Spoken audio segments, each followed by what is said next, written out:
My father would have wanted it this way. He dug you very much. Your father was a horse's ass. Yeah, but he dug you very much.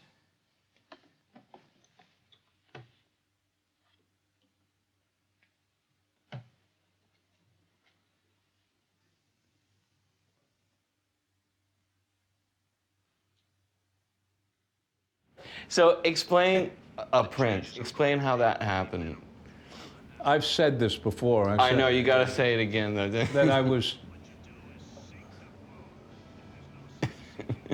too young to be a king and too committed to be a queen. So I'm a prince. I said that on the Johnny Carson show. That was fun. You went on the Johnny Carson show? Twice, yeah. Really? Yeah. With Johnny Carson? Once with him and once with Carl Reiner. And Carson was great. He asked me, why did you hire a midget to play the President of the United States? I said, because he gave the best reading of all the actors. And he loved that. After all, a man in your position, which is a rather strange position, you have justified my confidence in having chosen such a big man for this assignment. There are, however, one or two... What's his name?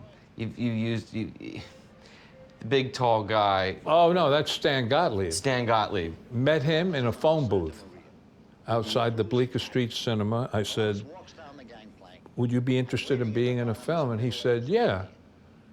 Columbus knocks the Indian on his ass and sticks the Spanish flag in the ground. And out of the bushes comes a 75-year-old squaw with a cleft head and an axe in her back. But the Indian starts to cry because he knows he's going to be exploited. Columbus puts his arm around the Indian, points to the crew and says, in exchange for your land, I'll give you 50 guineas. You know, when you hit somebody who's not an actor, who's just not afraid, right? You know. Right. It's a pleasure. Yeah. But you found so many good ones over the years. I mean, all these films, sort of, such a pile high of great people like that.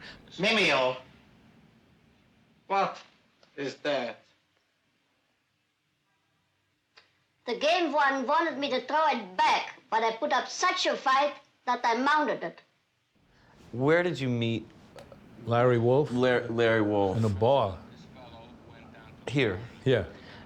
And? I'd never seen anything like it. Right. Or heard anything like it. Right. I just saw him a month ago, Paul. He looks exactly the same on I would imagine, I mean... Yeah. He looks kind of like a baby right now. That's right. It started last weekend at the L. Howard game. Girl, I saw your beaver flash. I'll never be the same.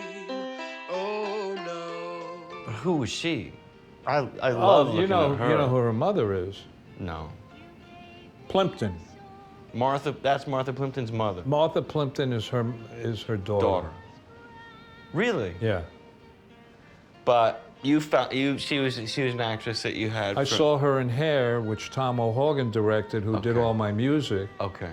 Before he directed Hair and Jesus Christ Superstar and Lenny.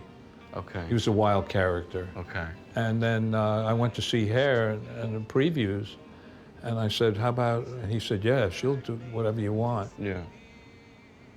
What about my girlfriend? The one, you can't eat an air conditioner. What a knockout. Jeez, I see that again, my God.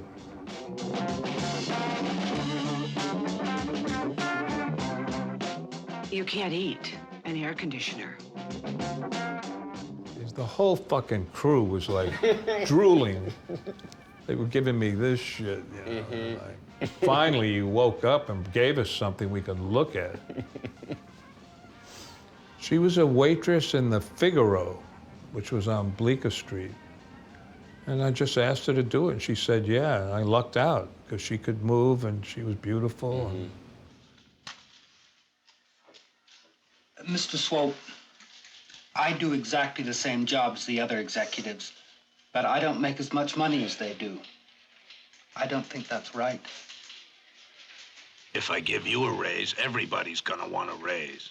And if I give them a raise, they'll still be making more money than you. And we'll be right back where we started.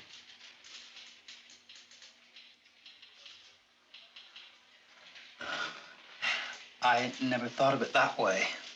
And that's why you get less money. 'Cause you don't think.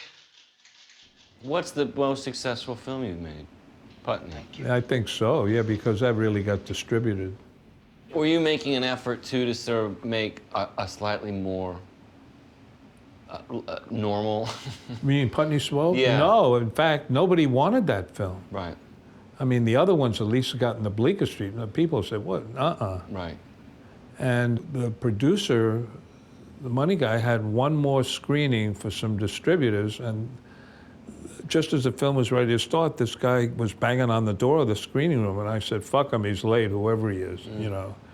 And it's like, bang, bang, bang. I went to the door, and I said, who are you? And he said, I'm Don Rugoff. And I said, so? And he said, I know I'm late, but I'm sorry. And so he came in, and after the screening, he came up to me, and he said, I don't understand it, but I like it.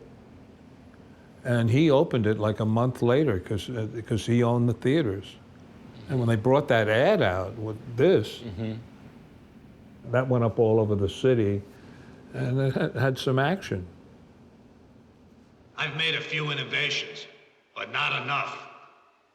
I have a feeling that there's a lot of untapped talent around here. So beginning right now, I want each and every one of you to conceive, write, produce, and execute your own campaign. I'm beginning to appreciate these films again.